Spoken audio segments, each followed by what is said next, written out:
It's a perfect wok. And not be beat. It's hot. It's very hot. We are at McSorley's in New York, New York, New York City. This is an historic place. I come here whenever I can. Honestly, every time I come to New York, my friend Gary and I, we come here to McSorley's. It is the oldest bar in New York. They only have two kinds of beer, dark and light, and they taste pretty similar. The dark has a little bit darker feel, but not a lot. They have very little choice on the menu. What we always get is Brunschweiger liverwurst sandwich. It's got onions on it. It's on rye. I already started it. I'm sorry about that. So this isn't going to be a true taste. I already know if I like it.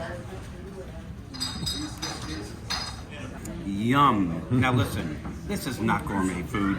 You don't come here for the liverwurst. You don't come here for the Brunschweiger. They have a cheese plate.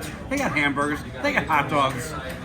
You don't come here for the food, although the food is inexpensive and just fine. And as a matter of fact, I love coming here and getting liverwurst with Gar. It's the only time I ever have it. Yum. Here's the deal. You come here because it's the oldest bar in the city. It is freaking amazing. It's got sawdust on the floor. When you come here, usually it is so packed, you can't sit down. We have eaten outside in 40 degrees just to have some of the McSorley's experience. You must come here. It is a New York experience. It is a life experience to experience McSorley's. It's in different television shows and movies. They don't say it's McSorley's, but it is. If you know what to look for, you can see it. Also, there's this incredible story about these wishbones.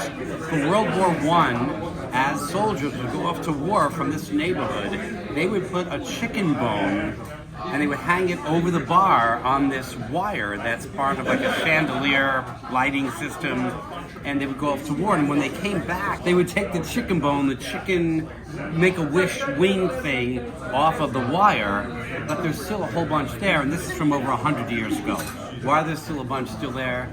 Because a lot of the young gentlemen that went off to war did not come back. And so it's super sad, obviously. It's a sad story, but it's an amazing story. And you would come here, and the mold and dust on these chicken wings, on these bones, were 2 inches tall. It was friggin' incredible. And one time I came, and there were 2 or 3 that were bare. And I said, what's up with those? They said, well, somebody knocked them over because they touched them and they weren't supposed to, and we beat the crap out of them. So don't be touching them. So that's one very interesting story.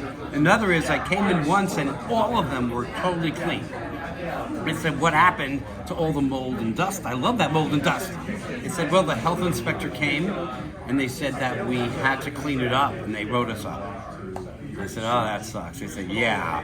So every time I came, it was pretty clean, but I just came this time, and they're pretty dusty and moldy. I mean, not 2 inches, maybe a quarter inch, but it's beginning again. I said, what's up? I thought you had to keep those clean. They said, hey, the health inspector hasn't been here in a few years. We only do it when we get written up. Another story about McSorley's is they used to just have a men's bathroom because only men were welcome. And then for a while, when women were allowed in, but they only had a men's bathroom, a woman would have to get a man to stand outside to make sure there were no men inside so a woman could go. But now, there was a woman's bathroom. We have a lot of stuff from the Civil War because the bar opened up just before the Civil War started. In 1860, Abraham Lincoln did his Right Makes Might speech at Cooper Union. That won his Republican nomination to run for president. And after that speech, he walked into McSorley's.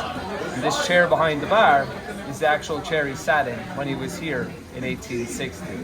In 1865, when he was shot by John Wilkes Booth, the owner, John McSorley, kept the newspaper announcing the assassination, and that newspaper sits behind our stove in the center of the front room of McSorley's old house. So hey, get out here to McSorley's. It is an experience you have to do. If you're in New York, obviously you have to do it if you haven't. I'm sure you have if you're from New York. If you're visiting New York, you have to have it. And I would put it on one of my top 10 lists to do if you're in New York, which means to me it's at least a 9. 9.3. Not for the liverwurst. Certainly not for the beer. It's just beer. The experience is a 9.3. And that's a review.